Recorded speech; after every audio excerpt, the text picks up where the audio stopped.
Old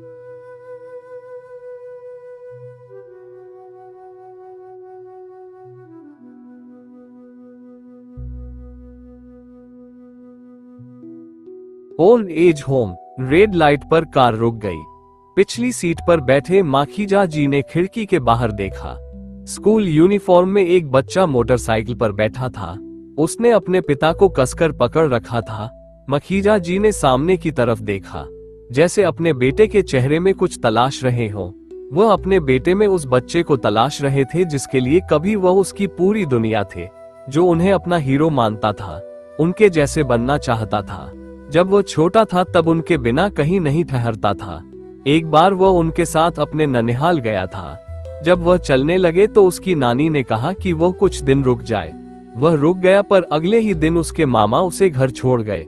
उनका कहना था कि वह बार बार कह रहा था कि उसे पापा के पास जाना है।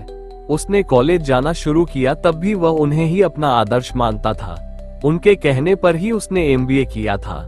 अपने जीवन के फैसले लेते समय वह उनकी सलाह लेता था। पिछले कुछ सालों से स्थिति बदल गई थी। माखीजा जी कमजोर पड़ गए थे। देखभाल के लिए उन्हें किसी ना किसी की जरूरत पड़ती थी। इसलिए उनका बेटा उन्हें एक ओल्ड एज होम में भर्ती करा आया था। माखीजा जी कल अपने बेटा बहू से मिलने उनके घर आए थे। सुबह बेटा बहू उन्हें वापस भेजने जा रहे थे।